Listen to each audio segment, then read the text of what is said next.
Assalamualaikum warahmatullahi wabarakatuh. Perkenalkan nama saya Dewi Sriartati dengan NIM 0801112822276060.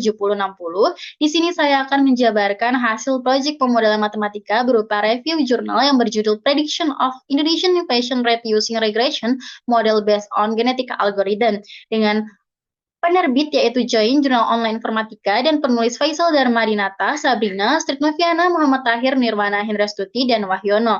Volume jurnal yaitu 5 dengan nomor 1 tahun terbit tahun 2020 dan halaman dalam rentan 45 sampai 52. Adapun abstrak yang ada dalam jurnal ini dapat dilihat pada layar. Abstrak jurnal ini menjelaskan tujuan penelitian untuk memprediksi tingkat inflasi di Indonesia dengan menggunakan model regresi berbasis algoritma genetika. Penelitian ini mengandalkan data historis indeks harga konsumen CPI untuk membangun model prediksi inflasi. Model yang diusulkan menunjukkan efektivitasnya dalam menghasilkan mean square error atau MSE sebesar 0,1099 yang mengidentifikasi prediksi yang akurat. Penelitian ini menyoroti pentingnya pemahaman terhadap prediksi inflasi untuk membantu pemerintah dalam merumuskan ekonomi yang dapat menjaga stabilitas ekonomi dan perencanaan ke depannya. Adapun tujuan penelitian saya rangkum dalam 4 poin utama berdasarkan pendahuluan abstrak serta rumusan masalah yang sudah saya baca. Yang pertama itu mengembangkan model prediksi yang dapat digunakan untuk memperkirakan tingkat inflasi di masa depan berdasarkan data historis indeks harga konsumen atau CPI. Tujuan yang kedua yaitu penerapan algoritma genetika untuk mengoptimalkan parameter dalam model regresi linear berganda agar menghasilkan prediksi dengan kesalahan yang minimal. Poin ketiga, yaitu menyediakan alat bantu yang dapat digunakan untuk pemerintah atau lembaga terkait dalam merancang kebijakan ekonomi yang lebih efektif dan berbasis data untuk menjaga stabilitas ekonomi. Serta tujuan yang keempat, yaitu menguji efektivitas algoritma genetika sebagai metode untuk menangani masalah optimasi pada prediksi deret waktu dalam konteks ekonomi. Adapun data yang digunakan dalam penelitian ini adalah data inflasi histori di Indonesia tahun 2006 sampai 2018 berdasarkan indeks harga konsumen atau CPI yang diambil dari Badan Pusat Statistik. Pengambilan data untuk penelitian ini dikelompokkan menjadi dua bagian, yaitu data latih yang diambil pada tahun 2006 sampai 2014 atau selama 108 bulan, dan data uji yang diambil pada tahun 2015 sampai 2018 atau selama 48 bulan. Adapun strategi yang diterapkan oleh penulis dalam penelitian ini adalah dengan pengujian dilakukan untuk memperhatikan parameter algoritma genetika yang dimasukkan untuk mendapatkan nilai fitness terbaik. Parameter tersebut meliputi 3 hal, yaitu jumlah gen, probabilitas crossover, dan probabilitas mutasi. Hasil prediksi dibandingkan dengan data yang ada sehingga dapat diperoleh keakuratan untuk data inflasi yang relevan. Nilai keakuratan prediksi diukur dengan menggunakan MSE atau mean square error. Prediksi dikatakan semakin akurat dan baik apabila nilai MSE yang diperoleh semakin kecil. Adapun parameter dalam penelitian ini dapat dirangkum dalam 5 bagian utama, yaitu yang pertama ada jumlah gen, yang kedua probabilitas mutasi, yang ketiga probabilitas crossover, yang keempat ukuran populasi, dan yang kelima jumlah iterasi. Untuk model yang diterapkan dalam penelitian ini ada dua model. Yang pertama itu regresi linear berganda atau multiple linear regression, dan yang kedua itu algoritma genetik atau genetic algorithm. Untuk metode penelitian dalam jurnal ini dirancang untuk membangun model prediksi inflasi di Indonesia dengan memadukan teori inflasi, pendekatan regresi linear berganda, dan optimasi menggunakan algoritma genetika. Berikut adalah penjelasan setiap tahap dalam metode penelitian. Yang pertama, itu ada inflasi. Inflasi didefinisikan sebagai kenaikan rata-rata harga barang dan jasa yang diukur menggunakan indeks harga konsumen atau CPI. Rumus untuk menghitung inflasi ini dapat dilihat pada layar, yaitu inflasi sama dengan CPIT dikurang CPIT dikurang 1 dibagi dengan CPIT dikurang 1 dikali 100%. Untuk data historis CPI yang digunakan itu data CPI dari tahun 2006 sampai 2018. Nah, untuk keterangan variabel, CPIT itu merupakan CPI bulan saat ini, dan sedangkan CPIT dikurang 1 itu merupakan CPI bulan sebelumnya. Adapun contoh perhitungan dari inflasi ini dapat dilihat pada layar. Untuk tahap yang kedua, pada metode penelitian itu ada model regresi linear. Metode regresi adalah pendekatan yang digunakan untuk mengukur hubungan antara suatu variabel dengan banyak variabel lainnya. Dalam studi ini, menggunakan algoritma genetika untuk mengoptimalkan parameter theta dalam model regresi guna meminimalkan kesalahan prediksi. Nah, jadi model regresi linear ini diterapkan dalam proses algoritma genetika dengan inisialisasi populasi. Nah, kemudian kita akan masuk ke tahap yang ketiga, yaitu algoritma genetika. Seperti yang kita tahu, algoritma genetika itu merupakan algoritma komputasi yang terinspirasi dari proses evolusi alami untuk menemukan solusi optimal. Algoritma ini digunakan untuk menangani masalah optimasi dalam berbagai bidang, termasuk prediksi inflasi berdasarkan data histori CPI di Indonesia. Berikut tahapan-tahapan dari algoritma genetika. Yang pertama itu inisiasi populasi menggunakan regresi linear, seperti yang sudah saya jelaskan sebelumnya. Adapun persamaan yang diterapkan dalam inisiasi populasi menggunakan regresi linear itu merupakan Y sama dengan theta 0 ditambah theta 1 X1 ditambah theta 2 X2 ditambah theta 3 X3 sampai dengan theta N Xn, di mana variabel Y merupakan prediksi tingkat inflasi CPI pada bulan tertentu, variabel theta merupakan parameter, variabel X merupakan nilai di bulan sebelumnya, dan variabel N merupakan jumlah variabel independen. Tahapan yang kedua yaitu representasi kromosom, yang mana setiap kromosom adalah array bilangan real yang mempresentasikan parameter theta dan panjang kromosom N+1 sesuai dengan jumlah parameter dalam persamaan regresi. Representasi kromosom ini dapat dilihat pada tabel 1 yang sudah tertera pada layar. Untuk yang tahap ketiga yaitu perhitungan nilai fitness. Nilai fitness dihitung berdasarkan nilai mean square error atau MSE dari hasil prediksi terhadap data aktual, yang mana persamaan yang akan digunakan dalam perhitungan nilai fitness ini dapat dilihat pada layar. Ada dua persamaan, di mana variabel N yang dalam persamaan itu merupakan jumlah variabel independen, variabel YI merupakan nilai prediksi, dan variabel YI aksen itu merupakan nilai CPI aktual.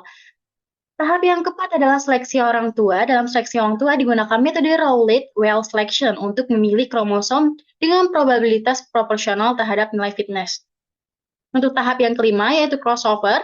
Crossover dilakukan dengan metode Wall arithmetic crossover menggunakan persamaan yaitu anak 1 sama dengan alpha dikali X1 ditambah 1 dikurang alpha dikali YI dengan rentan I kurang dari sama dengan 1 dan I kurang lebih dari atau sama dengan N. Untuk anak yang kedua itu persamaannya alpha dikali Y ditambah 1 dikurang alpha dikali XI dengan rentan I kurang dari sama dengan 1 atau I lebih dari sama dengan N dengan alpha dalam rentang 1 dan 0. Untuk yang keenam itu ada mutasi. Untuk mencegah prematur conversion, mutasi dilakukan pada beberapa individu dengan mengganti nilai gen secara acak. Mutasi ini bertujuan agar variasi solusi tetap terjaga. Untuk tahap yang ketujuh yaitu elitisme. Proses elitisme merupakan proses seleksi individu yang akan bertahan dan akan dibawa ke generasi berikutnya atau iterasi berikutnya. Dalam penelitian ini, proses seleksi dilakukan dengan mengurutkan nilai fitness terbaik dari semua individu dalam populasi. Kemudian, ada hasil dan pembahasan. Pada bagian ini, kita akan membahas hasil eksperimen yang dilakukan dalam penelitian serta interpretasi terhadap hasil tersebut. Fokus utama adalah pada evaluasi akurasi model yang dikembangkan, pengaruh berbagai parameter terhadap hasil prediksi, serta bagaimana model ini dapat memprediksi hasil inflasi dengan tingkat kesalahan yang rendah. Hasil penelitian ini tidak hanya menunjukkan bahwa model regresi berbasis algoritma genetika mampu menghasilkan prediksi yang akurat, tetapi juga memberikan pemahaman yang lebih mendalam tentang pengaruh jumlah gen, probabilitas mutasi, dan crossover terhadap performa model. Analisis ini penting untuk memastikan bahwa model yang digunakan dapat diterapkan secara praktis dalam skenario ekonomi nyata. Selanjutnya, kita akan melihat detail hasil yang dicapai, termasuk nilai kesalahan atau prediksi MSE, parameter optimal yang ditemukan, dan prediksi inflasi yang dihasilkan untuk periode tertentu. Hasil ini akan menunjukkan seberapa efektif model ini dalam memprediksi tingkat inflasi di Indonesia. Hasil dan pembahasan ini dibagi dalam tiga kategori, yaitu berdasarkan pengaruh jumlah gen, kemudian yang kedua itu berdasarkan pengaruh probabilitas mutasi, dan yang ketiga itu berdasarkan pengaruh probabilitas crossover. Adapun jika berdasarkan pengaruh jumlah gen dengan ukuran populasi 100 individu dan jumlah interaksi sebanyak 50, menunjukkan bahwa jumlah gen menghasilkan nilai MSE terkecil dalam rentan 0,2009 dan fitness value tertinggi dalam rentan 4,9842. Dalam percobaan ini, jumlah gen yang lebih banyak atau lebih dari 10 menghasilkan nilai fitness yang lebih buruk. Ini terbukti bahwa peningkatan jumlah gen akan menurunkan nilai fitness secara terus-menerus. Kita dapat lihat pada tabel 5 hasil percobaan variasi jumlah gen.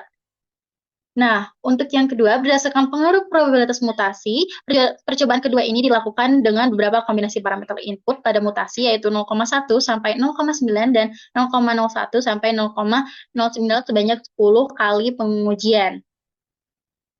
Dapat dilihat dalam tabel 6, yaitu pengaruh probabilitas mutasi, menunjukkan hasil variasi eksperimen terhadap probabilitas mutasi. Setiap hasil percobaan menunjukkan bahwa probabilitas mutasi 0,01 menghasilkan nilai fitness yang paling optimal dibandingkan dengan nilai probabilitas mutasi lainnya. Nilai mutasi yang lebih besar dari 0,1 menyebabkan nilai fitness yang lebih buruk. Hal ini disebabkan oleh peningkatan variasi individu dalam setiap iterasi atau nilai fitness berubah dengan cepat, yang juga mempengaruhi jumlah iterasi yang lebih sedikit ketika menggunakan probabilitas mutasi yang lebih besar. Dan pengaruh yang ketiga yaitu pengaruh probabilitas crossover. Dengan nilai probabilitas crossover yang digunakan yaitu 50% pada eksperimen pertama dan kedua. Dari hasil tabel 7 yaitu interpretasi the effect of crossover probability itu diperoleh hasil eksperimen bahwa nilai fitness value cenderung lebih tinggi dengan kombinasi parameter lainnya, yaitu jumlah gen dan probabilitas mutasi yang saling berhubungan.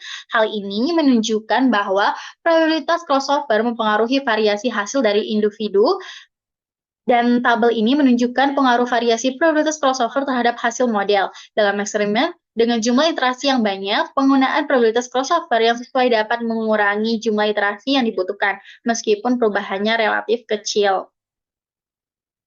Dari hasil pembahasan serta dari interpretasi hasil dan pembahasan yang sudah saya jelaskan tadi, serta beberapa review jurnal yang sudah kita dengarkan serta saya jelaskan tadi, saya merangkum kelebihan dan kekurangan dalam jurnal ini dalam satu paragraf utama, yaitu bahwa kelebihan penelitian ini terletak pada penggunaan kombinasi regresi linear berganda dengan algoritma genetika yang efektif untuk mengoptimalkan prediksi inovasi dengan tingkat kesalahan yang rendah, serta kemampuan memanfaatkan data historis CPI untuk menghasilkan prediksi yang akurat.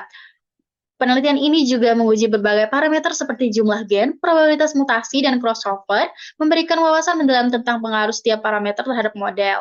Namun, kekurangannya adalah model ini hanya bergantung pada data CPI, yang mungkin tidak mempertimbangkan faktor ekonomi lainnya yang dapat mempengaruhi inflasi secara signifikan. Selain itu, meskipun algoritma genetika sangat efektif dalam optimasi, proses komputasi yang diperlukan dapat menjadi intensif dan memakan waktu, terutama ketika ukuran populasi dan interaksi yang digunakan itu cukup besar. Baiklah, kesimpulan yang kita dapat dalam jurnal ini adalah model regresi berbasis algoritma genetika terbukti efektif dalam prediksi tingkat inflasi dengan nilai mean square error yang diperoleh sebesar 0,1099 pada tahap pelatihan. Jumlah gen optimal yang memberikan nilai fitness terbaik ada pada 2, serta probabilitas mutasi memiliki pengaruh signifikan terhadap kecepatan pencapaian nilai fitness optimum. Semakin besar nilai probabilitas mutasi yang digunakan, semakin besar pula variasi individu dalam tiap iterasi. Namun, perubahan probabilitas crossover tidak memiliki pengaruh signifikan terhadap nilai fitness. Baiklah, sekian penjabaran review jurnal yang sudah saya rangkum dalam satu PPT serta presentasi ini. Baik ada salah kata maupun kalimat saya mohon maaf. Terima kasih banyak. Wassalamualaikum warahmatullahi wabarakatuh.